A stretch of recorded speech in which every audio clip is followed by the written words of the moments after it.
Hoje, uma live bombástica. Hoje nós vamos trabalhar com o mais recente julgamento do Supremo Tribunal Federal, do dia 8 de fevereiro, sobre a questão da coisa julgada em matéria tributária. Ou seja, né, aquela flexibilizada, aquela relativização da coisa julgada em matéria tributária. Ou seja, todos os tributaristas estão de cabelo em pé. Por isso, achei importante trazermos essa live aqui hoje para conversarmos então sobre esse julgamento que impactou imediatamente a vida de todos os tributaristas. Só que, aquela história, estamos na guerra, vamos ficar chorando, né? Quem reclama é criança, adulto resolve. Então, gente, se nós somos adultos, advogados tributaristas, nós temos que pensar daqui para frente qual vai ser a solução para essa questão. E para isso, hoje, nada mais, nada menos, a nossa querida advogada, professora tributarista, professora Tuane, do Tributariou, vai participar aqui da live comigo. Vai ser uma live bombástica. Por quê? A gente vai explicar o que é, na verdade, essa tese, o que aconteceu, qual é o julgamento, né? Quais são os efeitos, a partir de quando isso já está valendo, como é que fica a questão da recuperação tributária, porque realmente é uma das maiores dúvidas que nós temos agora neste momento, como é que vai ficar a recuperação tributária.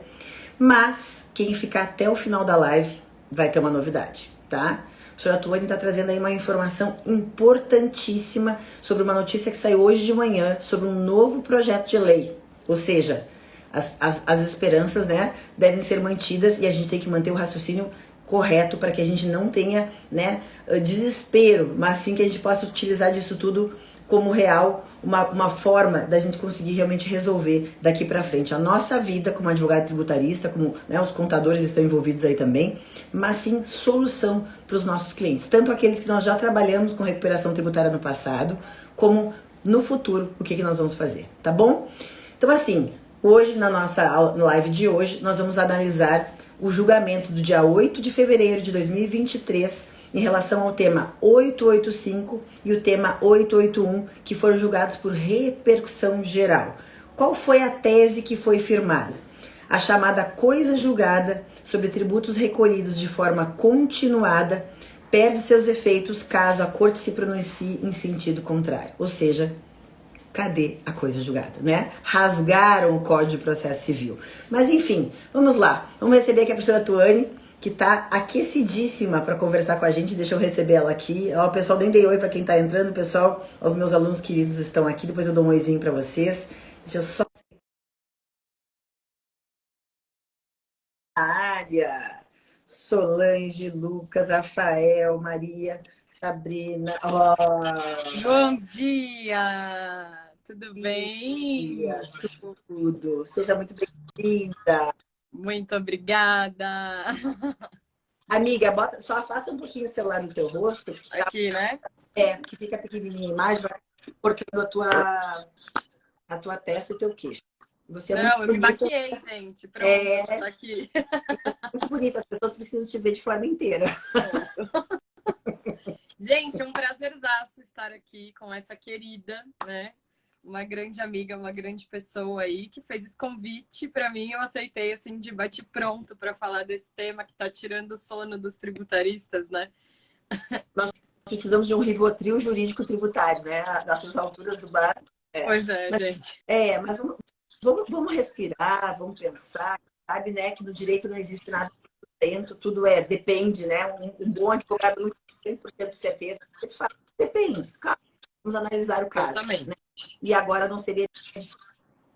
Num primeiro momento, o pessoal se assusta, né? Mas, gente, vamos lembrar que nós sobrevivemos do caos, né? Como diz, né? Vida de tributarista não é uma vida sossegada. Mas se a gente quiser sossegada, a gente estaria lá no monastério, andando lá na ilha, né? Nós escolhemos a profissão, que é uma profissão que a cada dia tem uma novidade, e assim, ó, o que eu percebi... Antes de eu começar a falar, deixa só um pouquinho, gente, deixa só a Tuane se apresentar, né, gente? Eu começo a falar do povo da cobra, né?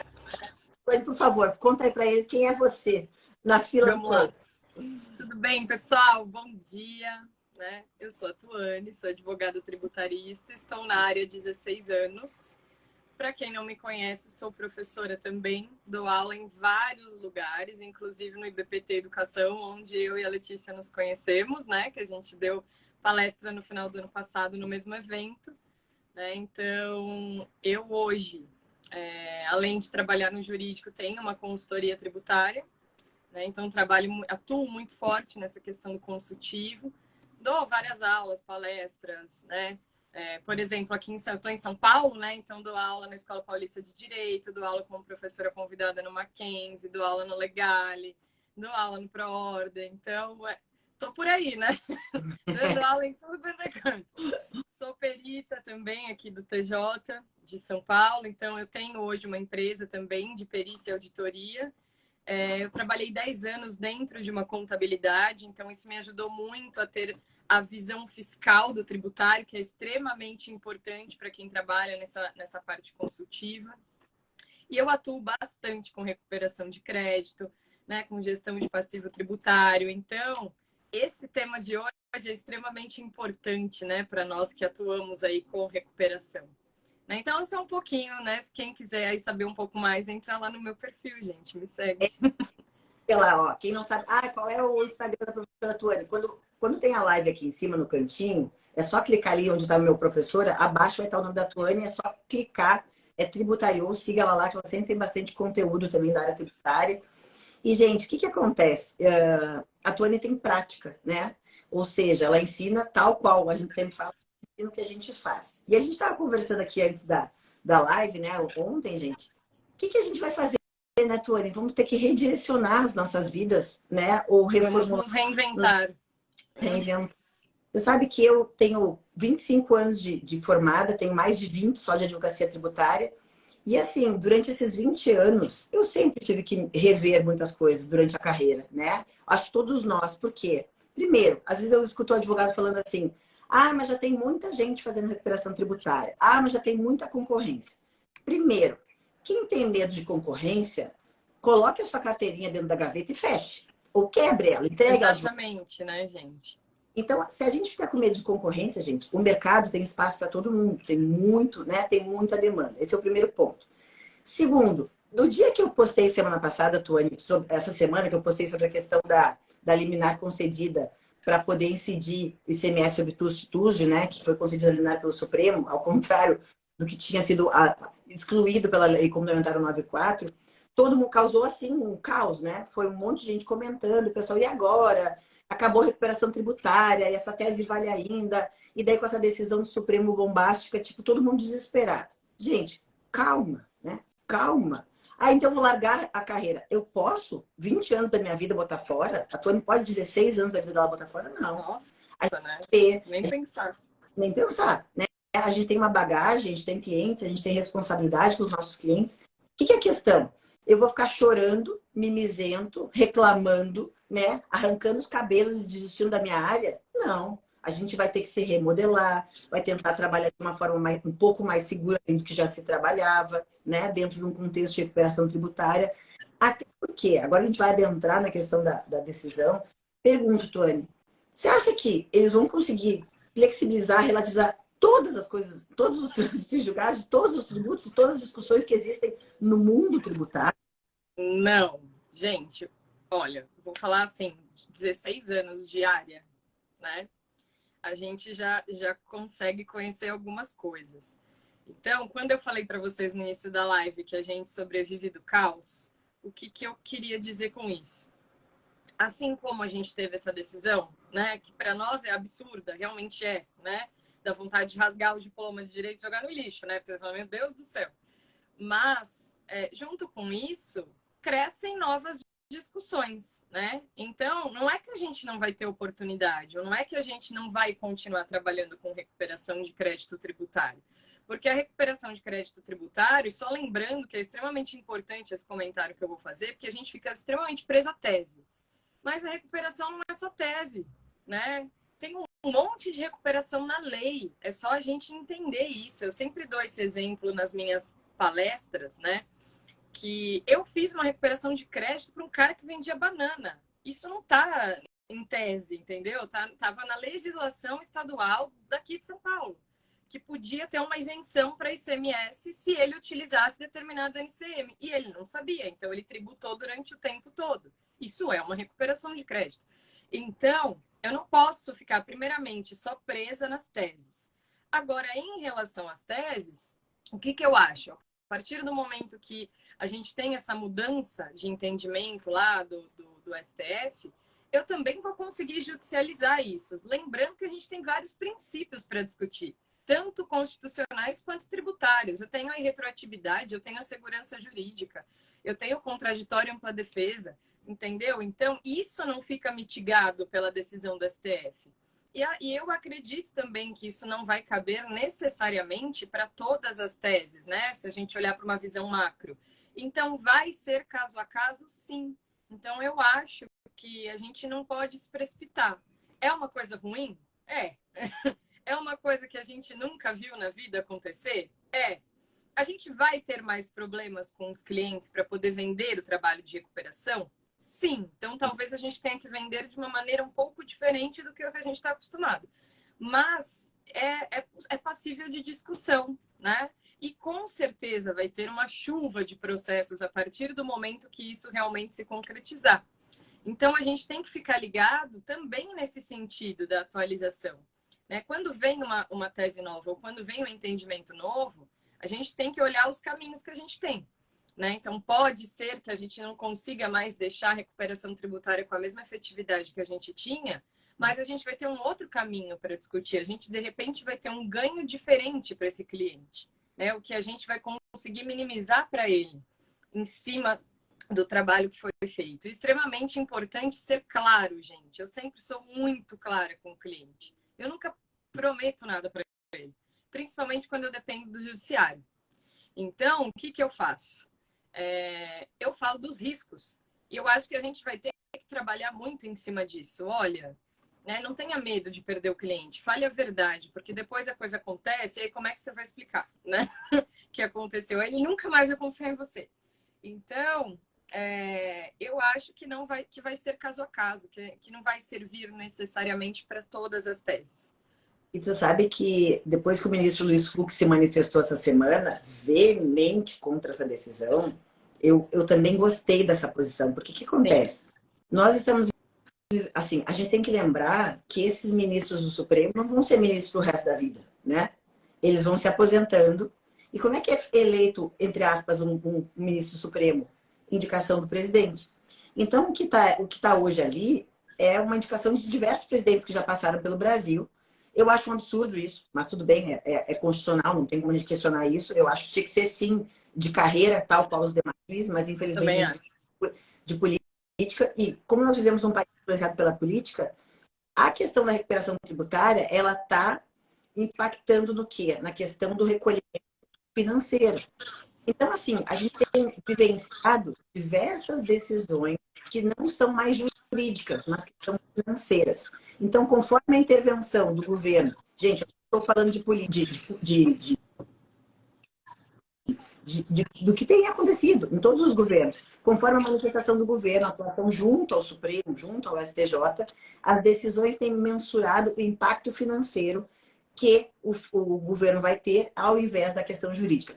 E daí, para mim, a primeira crítica. Por quê?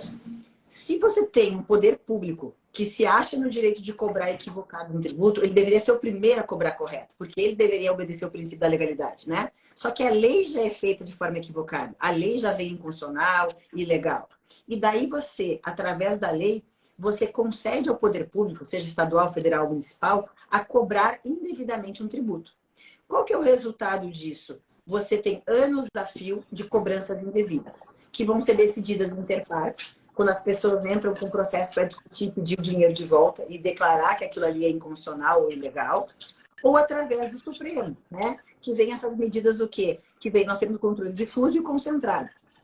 Nesse controle concentrado de inconstitucionalidade é que vem essas decisões bombásticas, quando o Supremo vem decidir o quê? Um tema. Quando ele decide um tema, ele faz o quê? Por repercussão geral, ele declara inconstitucional aquele determinado tributo, que terá efeito para todo o judiciário e para toda a administração pública. Então, vem aí que vem o impacto financeiro, porque aquele tributo não será mais cobrado dali para frente e todo mundo tem que obedecer. Então, estou só voltando um pouquinho para a gente poder depois adentrar na questão da decisão. Quando eu tenho um trânsito em julgado no processo, gente, para quem está começando aí, né, a advogar agora e talvez não esteja muito habituado com isso, o que é trânsito em julgado? Para quem está começando, ajuizei o processo na primeira instância, teve sentença, recorremos ao segundo grau, tivemos um acórdão, do acórdão cabe recurso especial extraordinário que vai para as instâncias superiores. Não fale em terceira instância, porque isso não existe, pelo amor de Deus, advogado não pode falar coisa errada. São instâncias superiores, tá? Quem é leigo, tudo bem. A terceira instância, não existe terceira instância, existe instância superior, tá? Nem sempre esses recursos sobem para o STJ e para o STF, porque eles têm né, alguns quesitos que são obrigatórios para você conseguir subir um recurso. Supondo que suba, foram julgados em todas as instâncias e foi decidido favoravelmente ao contribuinte o seu direito a restituir um tributo nos últimos 5 anos e daqui para frente nunca mais recolher este tributo, porque foi declarado realmente inconstitucional a cobrança, transita em julgado o quê? Um mérito que não cabe mais decisão, ou seja, que não cabe mais recurso. Qual seria a única alternativa para alterar o trânsito em julgado? Isso eu estou falando sobre o Código de Processo Civil antes da decisão do Supremo, tá? Quando você tem uma decisão transitada em julgado, que não cabe mais recurso, que já deu direito ao contribuinte a conseguir a restituição e a praticar não mais o pagamento, caberia uma ação rescisória. Ou seja, o fisco propõe uma ação rescisória que tem requisitos, não é só propor porque quer propor, e daí ele poderia anular a decisão e rever, né, e tirar o direito do contribuinte de restituir o tributo, de não pagar mais. Detalhe, essa ação rescisória cabe aos procuradores da Fazenda Nacional, do município, do estado, proporem. E daí tem um detalhe, isso eu tenho vivenciado há 20 anos, gente. Essa ação rescisória não vai ser procedente se a época do julgamento do processo originário que transitou em julgado, a decisão àquela época jurisprudencial pacífica era no sentido concedido ao contribuinte. Então, essa ação rescisória, ainda que proposta, ela não seria acolhida. Por quê? Mesmo que tenha mudado depois, né, o posicionamento. Ou seja, vou dar um exemplo. Fundo rural, tá? Eu tinha mais de 50 processos de fundo rural. Em todas as instâncias, tá? Era inconstitucional, fundo rural. Tinha mais de 50 processos. Era minha poupança, não era minha aposentadoria. Um processo meu transitou em julgado. A gente conseguiu a recuperação. Um dos 50 deu tempo de transitar em julgado. Os outros 49, quando o Supremo decidiu que era constitucional o fundo rural, ou seja, por efeito tabela, derrubou todas as demais decisões, eu perdi todos os outros 49 processos.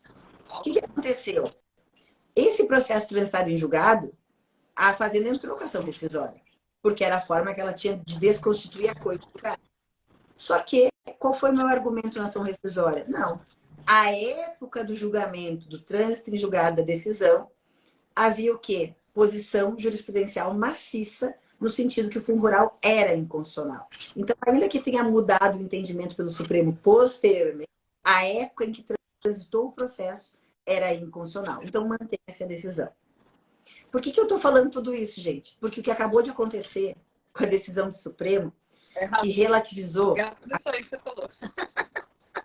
Agora esqueçam tudo isso que eu acabei de falar. É isso que aconteceu. Isso né? é o que a gente tinha até então, gente. Até 8 de fevereiro de 2023 é o trâmite normal do que deveria acontecer para desconstituir a coisa julgada. Tá? Tamanha a importância da coisa julgada, que foi o que a Tony falou. Um dos princípios, segurança jurídica. Ou seja, transitou em julgado, o cliente não ia mais ter susto nenhum daqui para frente. No máximo, Você concorda, né, Lê? Que se a gente não tem segurança jurídica, cara, a gente vai ficar discutindo isso para sempre. Então, todas as vezes que tiver um entendimento diferente, a gente volta a rediscutir. Então, isso aí não acaba nunca, né, gente? Tuane, tá dando uma oscilada na tua voz. Tá no Wi-Fi ou você tá no Wi-Fi ou no telefone mesmo? Mudei agora, melhorou? Não, tá dando uma travada na tua voz. E agora? Ainda tá meio craquelando a tua voz. Será, gente? Botei no 4G. Será que melhora? Tá meio Não? ruim ainda. Não. Vou dar uma volta pela casa. Talvez mim tá travando, me fala, ó. Ela disse que tá. Eles estão dizendo que tá ruim mesmo a tua imagem. Ela tá ficando meio quadriculada, sabe? Peraí, gente. Vou dar uma volta pela casa. Vou mudar de lugar. A Tony mora E numa aí? casa de 1.000 metros quadrados, ela vai caminhar pela casa agora. Ah, é. Aqui em São Paulo ainda. Gente, eu mudei pro meu 4G e vim pra sala. E aí? Deixa eu ver. Fala aí, vamos ver. Melhoramos? Hum, tá bem travando. Peraí, Bom, vou tentar. volta pro Wi-Fi, vamos ver se melhora. E aí? Ah, melhorou. Então tá bom. Melhorou. Não vou nem me Melhorou. mexer. Tuane, e daí, aí que tá. Com a nova decisão, o que que foi feito com a coisa julgada? Conta pra eles o que que aconteceu com a coisa julgada. Então, gente, a coisa julgada acabou. Foi mais ou menos isso. Com essa nova decisão, pessoal, né? O que saiu aí na semana passada? Se tiver ruim, vocês me avisam, tá? Que aí eu tento aqui outro lugar. Só afasta um pouquinho do teu, ainda tá cortando o teu queixo. Aqui, pronto. Aí, pronto. Nós tivemos o que a gente chama de quebra automática da coisa julgada, né? Ou seja, eu vou desconsiderar que na realidade eu já tive um trânsito em julgado desses processos, sejam eles processos antigos, bem antigos mesmo, esqueçam prescrição aqui, tá? Por que eu vou quebrar automaticamente a quebra dessa coisa julgada? Porque se, por exemplo, o STF entender hoje, eu vou dar um exemplo da tese do século, tá? Se o STF entender hoje que a exclusão do ICMS, na realidade, não deveria ser exclusão do ICMS, né? Que o ICMS deveria compor, sim, a base de cálculo do PIS e COFINS, eles decidiriam isso em sede de repercussão geral. E quando a gente está falando de um julgamento com repercussão geral, em tese, eu atingiria todos os processos sobre o tema. Então, o raciocínio deles para a quebra da coisa julgada foi exatamente esse. Então, por isso, ninguém, em momento algum, colocou ainda a famosa modulação de efeitos, né? Que a gente já fala disso rapidinho. Mas o que eu queria deixar mais evidenciado aqui para vocês? Pensem, se o STF muda hoje esse entendimento da tese do século, né, ele não vai mais aplicar essa mudança de entendimento como a gente sempre viu daqui para frente. Ele poderia aplicar essa mudança de entendimento daqui para frente, mas também aplicar para os processos lá de trás.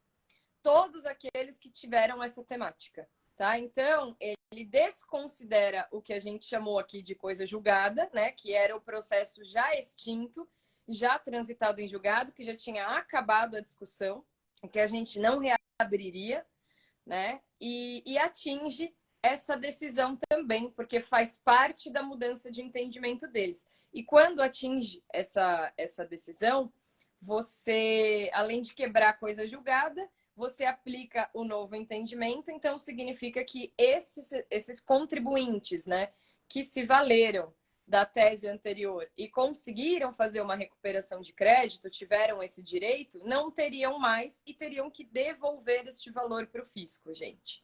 Então é por isso que é uma decisão tão preocupante, né? Porque eles utilizam essa questão da repercussão geral para poder atingir processos anteriores, tá?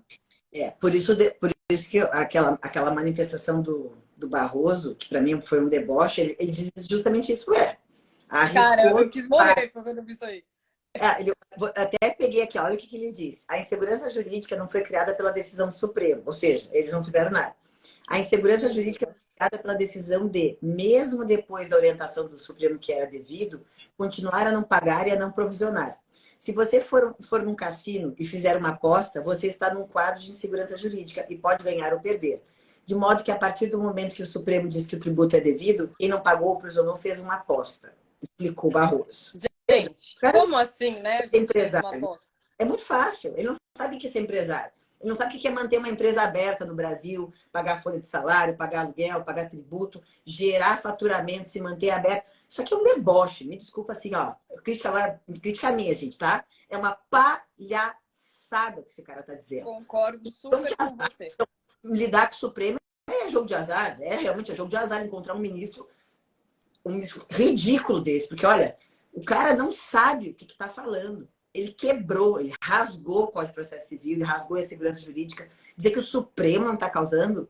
Então, quando veio o Fux aqui, eu vi um vídeo do Fux ontem, mas ó, sentando o cacete na decisão, eu falei, opa, que maravilha. Temos uma esperança, né? Esperança, porque esses meninos vão sair daqui um dia, né? Não vou nem desejar o pior para eles, só quero que eles se mandem daqui, né? É uma coisa melhor, né? Porque pior que tá não pode ficar. Então, assim, o cara vem debochar. Deboche, gente. Isso é deboche. O salário dele, lá, sei lá quanto é que ganha o ministro Supremo, tá garantido no final do mês. Exatamente. Né? Champanhe. E vamos lembrar que não existiria falar em aposta. Gente, como que a gente aposta, né? Se você me deu uma decisão, por exemplo, a da tese do século, vamos pegar essa de exemplo porque ela é realmente muito grande. Se você me deu essa decisão, então como é que eu posso apostar? Né? Não é um jogo de apostas. Eu me baseei na sua decisão, né? Não, aí é que tá. A época... Ai, que linda, Renata! Beijo, Rê! Sabe que a Renata foi minha professora orientadora do meu TCC, né? A Renata, nem tenho palavras para Renata, né, gente? Porque ela foi minha professora na pós e ela me deu a oportunidade de começar a dar aula lá na IPD e hoje eu dou aula em vários lugares. Então, ela é uma querida, amo de paixão. E é uma honra ter ela aqui, né, gente? Uma honra. Beijo. O melhor livro de prescrição e decadência que existe no mercado. Nossa, é a rainha da prescrição e decadência. Não tá aqui lá no escritório. Eu tenho, mas tá lá também no escritório. Ela, ele tá aqui, ó. Não tá, tá lá no escritório. A Renata tá me devendo um autógrafo. Ama também, Rê. Ela tá me devendo um autógrafo no livro. Renata, beijo. Aliás, ela também estava triste ontem. Eu vi um stories dela de uma decisão também do ministro. Mas não sobre esse caso, era um caso de prescrição intercorrente aí. Gente, o STF tá. A gente só tá em fevereiro, né? Lembrando. Nem sei o que vai ser da gente nessa dezembro. Isordil tributário. Nós vamos, em vez de vender recuperação tributária, a gente vai vender isordil para botar embaixo.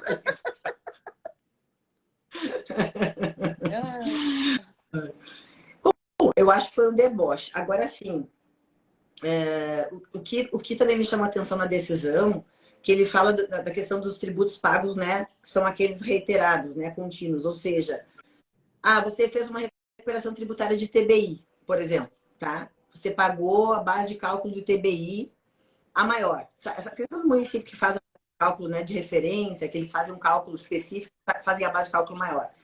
Isso não vai ter problema. Por quê? Né? É um tributo pago ali, único, acabou. Ele não vai ter todos os meses de incidência. Então, o ministro falou que a decisão, olha, para esses tributos aí, como ITBI, TCMD, que são pagamentos, né, únicos, esse não vai ter impacto para essa decisão. Mas, para aqueles que são pagos, né, sequencialmente, sim. Agora eu te pergunto, quase todos, ou praticamente todos, são pagos de forma Exatamente. Então, tipo, com exceção do ITBI, TCMD, eu estava pensando agora... Que a gente até falou que isso não necessariamente teria uma aplicação imediata para todas as teses, né? Mas, assim, se a gente for pegar essa lógica, praticamente todos os tributos que a gente tem hoje, a gente paga sequencial, né, gente? A gente não paga uma... sobre a folha vai incidir todo mês, tem faturamento todo mês, não tem jeito. Exatamente. Então, assim... até um outro ponto que eu acho que vale a gente comentar aqui, que é um ponto que é preocupante em relação a essa decisão, é a questão da modulação de efeitos, né? Não sei se todo mundo sabe o que é isso, né? Para quem está aqui com a gente, mas a modulação de efeitos é quando a gente tem uma decisão do STF, né? Assim como essa, e eles colocam, eles falam para a gente a partir de qual momento essa decisão passa a ter validade, se ela vai ser aplicada daqui para frente ou se ela vai retroagir, né? Então, pegando lá a questão também da tese do século, a gente teve a modulação para quem tinha entrado com a ação até determinada data e para quem tinha entrado ou não tinha entrado depois do julgamento, né? Então, ele deu a modulação de efeitos, ou seja, quando é que eu posso aplicar essa decisão? né? A partir de qual momento eu aplico de fato isso e se eu tenho direito à restituição ou não. A modulação de efeitos ela é decisiva nesse ponto, né? E nessa decisão da coisa julgada, eles não aplicaram a modulação de efeitos. Então, o que a gente entende? Que eles têm essa ampla liberdade de aplicar a partir de agora e de retroagir, né, em sede de repercussão geral para vários processos que versavam sobre o mesmo tema que eles mudaram de entendimento, né, gente? Então, esse que é o ponto, né? E o que me deixou bem preocupada é que ele diz aí na decisão assim, né? Que conforme a situação fática ou jurídica, o Supremo poderá decidir se haverá ou não modulação. Porque Então. a gente tem o quê, né? Por exemplo, o caso do tema 69 da tese do século que você mencionou. Foi lá, modulou nitidamente. Ó, a partir, vai retroagir até março de 2017, tal, ela cravou, estaca ali quando ela modulou. Pronto, a gente já sabe. Passado aquele período ali, não tem mais modulação. O que me preocupa muito é justamente esse critério subjetivo. Conforme o tributo, conforme a situação fática e jurídica, terá ou não modulação. Então, o fator surpresa permanece. Conforme o que for realizado, vai poder ter modulação ou não. E pegando essa linha de raciocínio de decisão deles, né? A gente já sabe que essa modulação vai vir no mesmo sentido, né? Então. E outra coisa que ele falou na decisão também, né? Que o tributo, se for imposto, ele será, se for considerado constitucional, né? As empresas vão ter que pagar. Quando? No ano seguinte. Ele está respeitando aí o princípio da anualidade. Anterioridade anual. Se forem contribuições, 3 meses após, ou seja, princípio da anterioridade, né? Mas o dos 90 dias. Então, só que é muito confuso, porque ao mesmo tempo que ele diz que pode ou não ter modulação, ao mesmo tempo que ele fala, olha, se é imposto, cobra a partir do próximo ano, ou seja, acabou de dizer que também podia ser retroativo, passar a cobrar retroativo. Sim. Nesse caso específico aqui, esse caso, a origem dele era um processo de 1990, a discussão era de contribuição social sobre o lucro líquido, que tinha sido considerado inconstitucional, só que em 2007 reabriu a discussão para dizer que era constitucional. E daí que ele diz, olha, nesse caso aqui vai poder cobrar tudo, todo passado. Vocês imaginam, desde 2007, né? Nesse caso, observando a prescrição. Nesse caso específico, observando a prescrição. Mas mesmo assim, mesmo a prescrição é muito dinheiro nos últimos anos, né? Então, assim, eu estou pensando em relação à questão da recuperação tributária, o que eu tenho por hábito de fazer, Tony, tá? Nos meus processos judiciais. Depois, você tinha falado do administrativo. No judicial, eu já tenho por hábito fazer depósito em juízo, tá? É um hábito meu, há 20 anos eu gosto de fazer isso. Tem alguns clientes que eles não querem fazer depósito judicial. Gente, como é que funciona o depósito judicial? Quando você vai fazer, você propõe a medida judicial, se for declaratória, uma tutela, se for mandado de segurança, uma liminar. Você pode requerer o quê? Para que naquele exato momento o tributo não incida, o contribuinte deixe de recolher indevidamente. Daí você tem duas alternativas. Quando é concedida essa liminar, essa tutela, você pode provisionar, pegar esse dinheiro que você estaria recolhendo, fazer um investimento financeiro, ou seja, aquele dinheiro tem que estar ali, né, no radar da empresa. Ou você pode depositar em juízo, abre uma conta vinculada ao processo, e o que você faria? O quê? Declara o tributo, gera o valor a ser recolhido, ao invés de pagar a guia de recolhimento, você faz o depósito judicial. Se for mês a mês, ou se for um depósito único. É uma garantia, né? É uma garantia. Eu sempre tive hábito de fazer isso. Só que assim, ó, alguns clientes, eles querem um resultado financeiro imediato. Eles querem ter uma economia financeira imediata. Não querem desembolsar para garantir, né? Isso. Eles querem simplesmente pegar aquele dinheiro que eles estavam pagando indevidamente e fazer outro investimento na empresa, pagar coisas atrasadas, ou até pegar aquele dinheiro e botar no investimento financeiro que a correção é melhor que do depósito. Beleza. Só que assim, ó, na atual circunstância, o que antes era assim, tu conversava com o cliente assim, olha, eu prefiro depositar, essa tese ainda é um pouco temerária, ainda não tem repercussão geral. Por exemplo, o tema 69, pô, hoje já tem repercussão geral, não requer mais fazer depósito, né? Porque já está pacificado. Agora, nas demais teses que são temerárias, eu sempre fiz questão do depósito. Se o cliente não quiser de jeito nenhum, eu mando um e-mail e faço ele estar ciente do risco de lá na frente ser revertida a medida.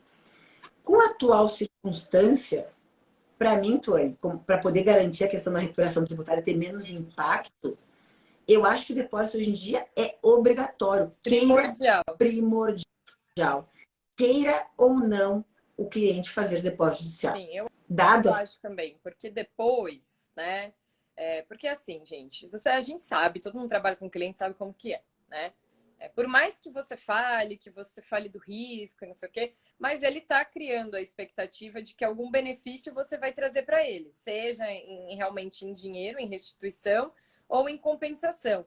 E aí o que começa a acontecer, né? Quando você vê que você não atinge a expectativa, e não por sua culpa, mas por culpa dessas decisões que a gente tem, né? E que o cliente provavelmente não vai entender, né? Então isso se reverte muito para você. E aí o trabalho de recuperação começa a ficar meio que mitigado, né? Falar, eu não vou fazer esse trabalho porque esse trabalho vai virar, na realidade, para mim um problema, ou vai virar um débito.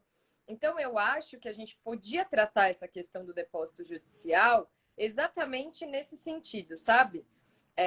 Temos hoje, sim, um cenário grande de insegurança jurídica, e por conta deste cenário, não é que a gente é proibido de judicializar questões ou de brigar por aquilo que a gente entende que está certo e que está na lei, inclusive, né? A gente não inventa a recuperação de crédito. A gente tem um embasamento legal, né? Então, não deixaria de litigar nesse sentido, mas com a garantia do depósito. E isso, com certeza, deixaria muito claro para o cliente, né? Não que eu também me recusaria a fazer, faria a mesma coisa que você faz.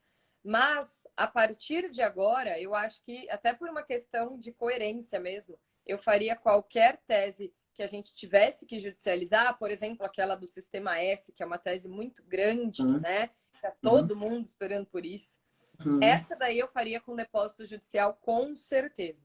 Porque pensem, pessoal, né? O depósito judicial garantia, né? Então, se der tudo errado lá na frente, né? Pelo menos o cliente pagou isso em juízo e vai ter a condição de reverter todos esses depósitos para os pagamentos dos tributos dentro das competências no período em que demorou esse processo aí, né? Estava sendo discutido. Então, eu sempre prefiro trabalhar com garantia. Eu prefiro. Principalmente agora, né? Nesse cenário de insegurança. Então, eu acho que quando a gente vai vender agora o trabalho de recuperação, não é que a gente tem que parar e falar, nossa, não vou fazer isso aqui nunca mais. Não, mas com esse cenário, já como isso como condição, na realidade. Eu acho que tinha que mudar, a gente tinha que mudar um pouco a cabeça do empresário nesse sentido. Olha, é algo que pode vir para você, mas não vai vir imediatamente. Então, enquanto a gente não tem a solução, você continua pagando, só que você vai pagar em juízo, né? Eu acho que a gente tinha que ter essa linha de raciocínio aí. Ó, daí a Melissa tá falando, é o ponto, né? Tá. Gente, vamos por partes. Olha o que a Melissa está falando e sabia que essa pergunta vinha. Mas se ao final do processo ele levantou os valores e apenas posteriormente a decisão do Supremo mudar, que é a questão da coisa julgada. Olha só, existe risco? Sim. Se eu atuando e disser, não vai acontecer.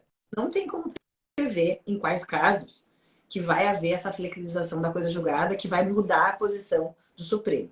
Mas, primeiro, para vir essa decisão posterior, gente, pode ser que isso aconteça? Sim, pode. Mas é normal toda hora o Supremo rever decisão e mudar. Não dá, né? Vamos lá, né? Não é assim também, né? Vamos pensar o seguinte: esses meus 20 anos agora, né? Claro que, assim, tudo pode acontecer, dadas as circunstâncias do que a gente está vivendo, o mundo está muito incerto, tá?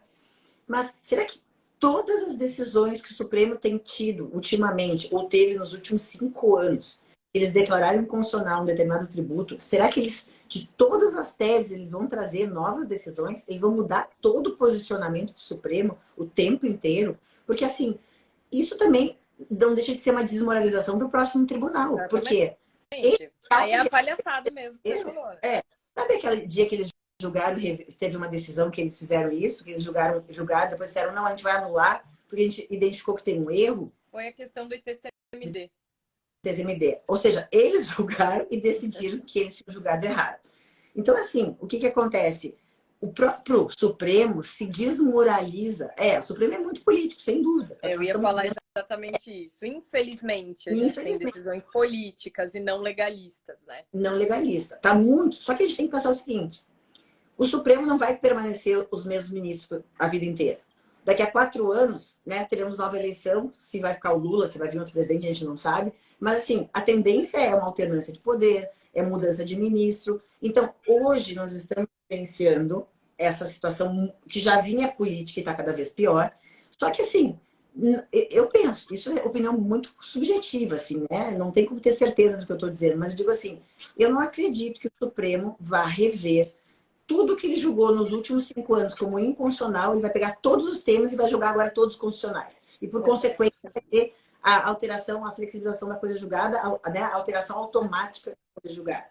Imagina, teria que rejulgar tudo de novo, todos os processos. Então claro, daqui para frente, os novos processos, né? Que é esse medo que a gente está de trabalhar com a recuperação tributária, eu vou dizer, eu nem tenho tanto medo dos atuais processos em relação à flexibilização da coisa julgada. Eu tenho medo da posição atual por ser política. Exatamente. O sistema S que você está mencionando vai dar um impacto financeiro bem grande. Enorme, enorme. Eu não Uma sei se folha... vocês sabem, gente, que é Sistema S, só dando uma palhinha aqui, né? Mas são das contribuições previdenciárias, né? Uma discussão muito grande, porque a gente tinha uma lei, se não me engano, de 82, tá? Que ela limitava, né? 1982. Ela tem um artigo, essa lei, que ela limita a base de cálculo da contribuição previdenciária em 20 salários mínimos. E hoje, a maior parte das empresas, principalmente, né? E essa tese é para empresas de presumido e real, essas empresas pagam em cima do todo da folha de pagamento. Então, nem se observa essa limitação de 20 salários mínimos, né? Então, o que é isso? A gente entrou no judiciário porque não existe ainda uma decisão nesse sentido. Entra-se no judiciário para pedir o direito de restituir esse valor a maior, né, dos últimos 5 anos, que foi pago a maior com base aí nessa trava dos 20 salários mínimos. Então, pensem, quem tem uma folha grande, né, a diferença é enorme. Então, realmente, são causas como se fosse a tese do século, né? São causas bem altas, né? Então, vamos ver o que vai ser isso. Mas é pela linha de raciocínio... Esse eu tenho que depositar. Esse eu não parei de jeito nenhum se depositar. Porque, Nem por exemplo, pensar. Exatamente. Hoje 20 salários mínimos dá 26.400. Se eu tiver uma folha de salário mês de 200 mil, que eu incidia lá a contribuição de terceiro sobre 200 mil, pela tese eu passo a recolher sobre 26.400. É muita diferença, né? Então, a diferença de um mês para o outro, dos 200 mil para 26.400, que é a limitação dos 20 salários, é muito grande. Então, assim, tá para julgar? Tá. Recurso repetitivo do STJ, tá lá aguardando, já tem quase 2 anos, acho que tá aguardando julgamento. Então, eu faria, independente da decisão do Supremo agora, depositaria, não é porque a gente não sabe o que virá. Exatamente. Agora, supondo que passe agora no STJ, tá? Realmente é inconstitucional, né?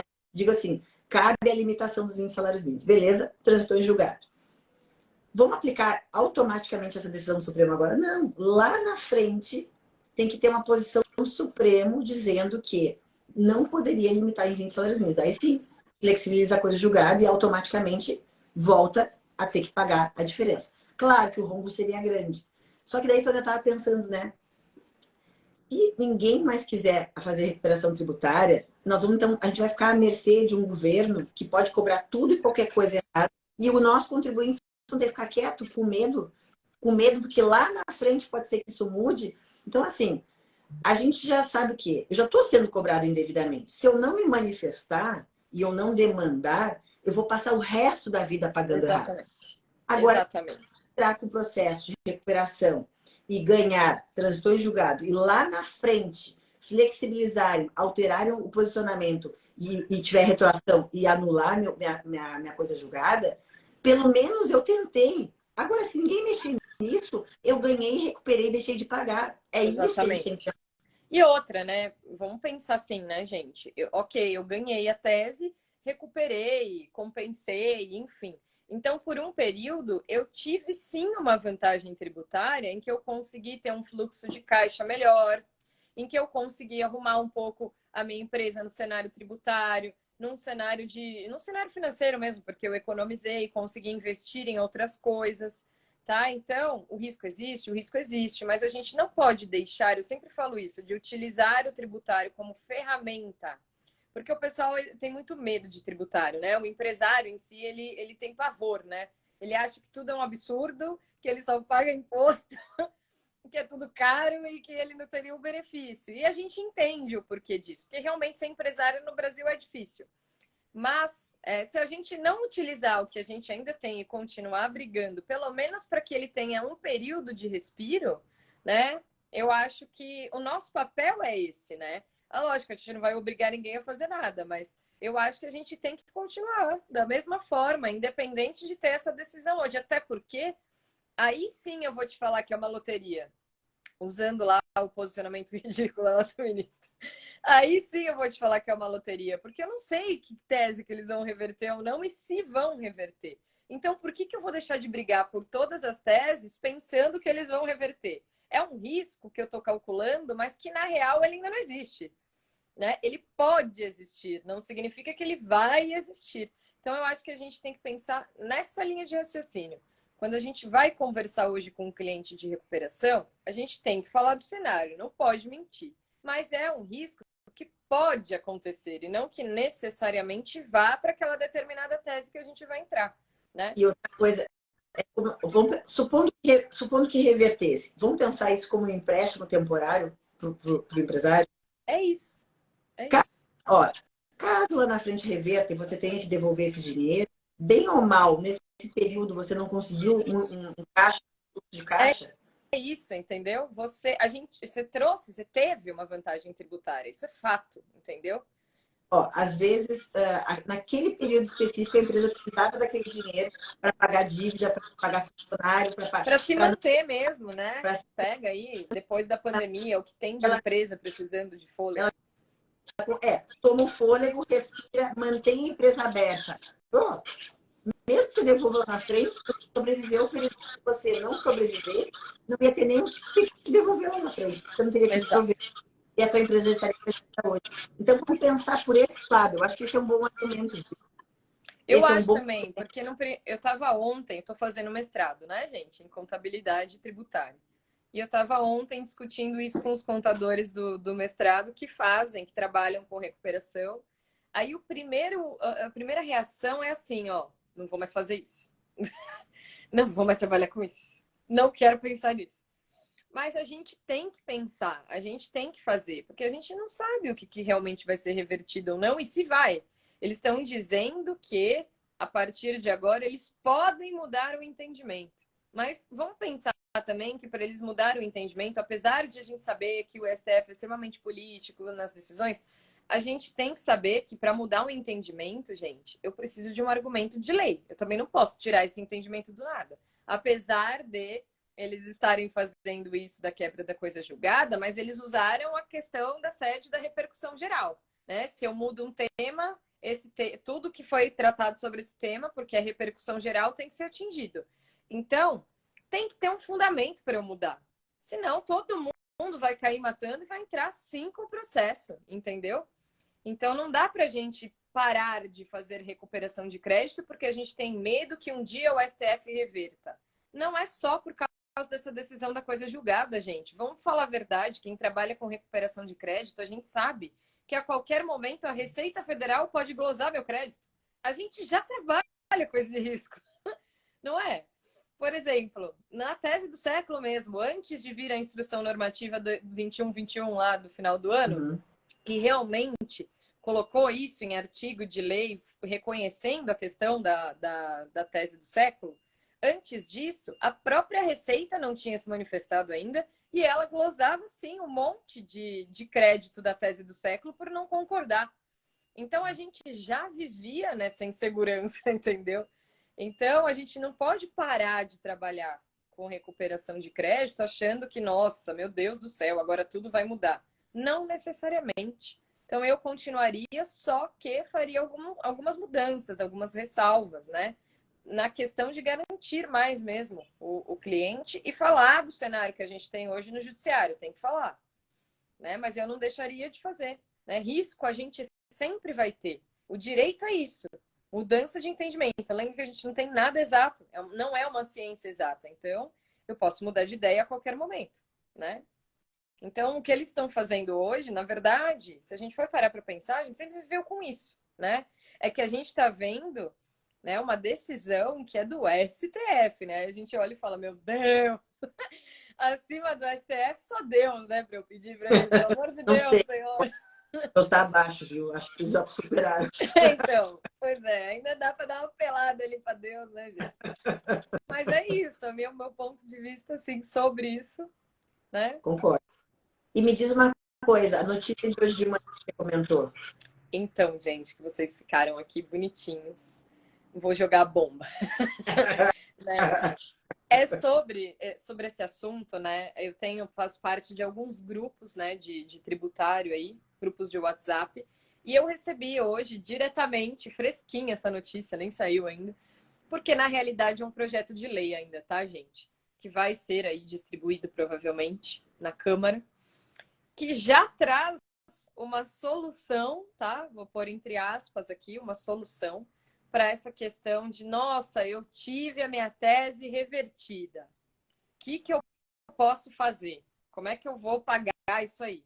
Aí a gente já tem esse projeto de lei, se eu não me engano, tá, gente? É 253 o número dele, tá? Não tenho certeza. 253 de 2023. Ele traz um parcelamento especial específico para essas causas em que a gente teve a quebra da coisa julgada e o contribuinte vai ter que parcelar esses valores, tá? Então ele traz um parcelamento de até 240 vezes, tá? Eu não li na íntegra, não deu tempo, foram os pontos principais, mas assim, é um projeto que vai começar a tramitar, ele nem está tramitando ainda, eu tive acesso aí privilegiado a essa informação, mas provavelmente é sempre aquela coisa, né? Eu solto a bomba, mas aí depois é aquele, né? Um morde e assopra, né, gente? Um morde pro outro assoprar, né? Então, eles estão lançando, eu não sei como vai ser, eu sei que tem essa possibilidade de parcelar em 240 vezes, mas eu não sei se vai ter um desconto, se não vai, né? Igual a gente fala aí de transação tributária, igual a gente fala de refis, ele vai funcionar mais ou menos como se fosse um refis, tá? Então, isso também é um argumento, se ele realmente passar e virar uma legislação, for legalizado, né, entrar no ordenamento jurídico, também é um argumento a mais para a gente poder vender o nosso trabalho de recuperação com um pouco mais de segurança. A gente tira a segurança jurídica de falar, olha, você vai ganhar ou você não vai ganhar, ou vai ser revertido ou não vai, mas a gente também tem aqui uma outra solução para te dar. Vamos entrar com um processo. Se tudo der errado, ou se o Supremo decidir daqui 3 dias que você não tem mais direito, pelo menos você consegue parcelar isso em 240 vezes. Ou seja, no tempo que você tinha o benefício, você ganhou caixa. Se eu reverter isso para você, você não vai mexer tanto no seu caixa, porque eu vou te parcelar. Empréstimo a longo prazo. É isso que é o que você falou.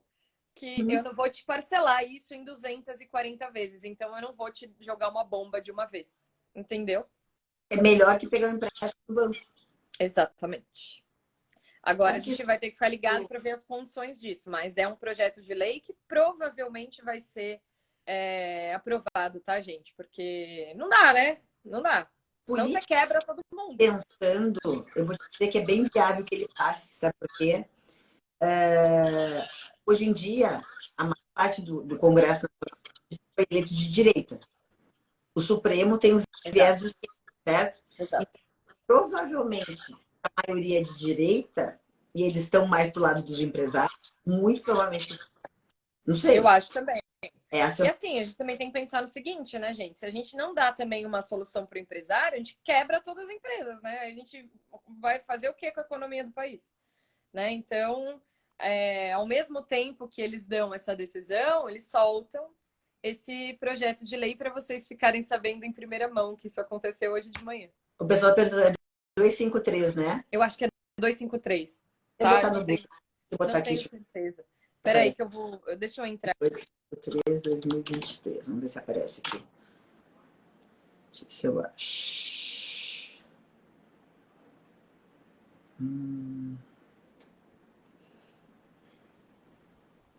Tem que ter sido dessa semana, né? Depois do dia 8, né? Gente, a tua travou. Travou para vocês também? Tua você tá me ouvindo? Travou para mim você. Travou total, gente. Me falem se para vocês está travado. Voltei, Ah, voltei. voltou. Uhum, tinha travado para mim, Não, tua imagem. eu falei o número errado. É 512. 502, 512. 500. Tá. Eu fui Projeto Chile, olhar, por isso que eu travei. Projeto Chile 502, né? 512. 12. Projeto Chile 12. 502. Então, recomendável que todo mundo procure esse projeto para dar uma lida e uma estudada, tá? Projeto de Lei 512, Isso. visando parcelamento dos débitos em 240 meses para aqueles processos que a coisa julgada foi, né, revista, relativizada. Você sabe o que aconteceu isso no Fundo Rural? Quando todo mundo perdeu ali o Fundo Rural, que nesse caso que eu te falei dos meus 50 processos, ia quebrar os agricultores, né? Todos eles. Imagina, o pessoal do agro chora, né? Eu, no meu caso, meus clientes todos tinham depositado em juízo. Então, assim, eu só converti em renda e paguei e acabou, né? Não tive prejuízo. Eles já estavam com aquilo ali, né, preparado.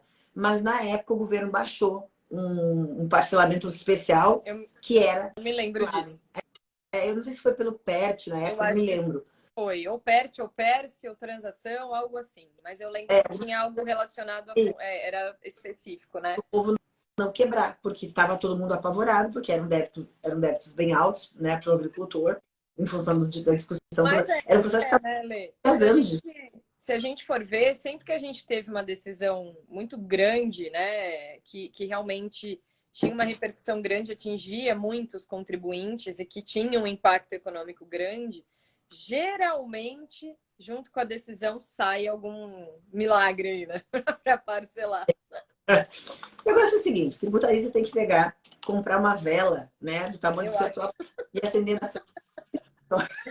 Reza para todos os santos que vocês conhecerem. Anjo da guarda, tudo que é santo, entendeu? Porque, olha, eu tenho uma amiga, né, no grupo que eu faço parte, Mulheres no Tributário, ela é conselheira do CARF, gente. Vocês devem saber quem é, a Mariel Orsi, ela é ótima.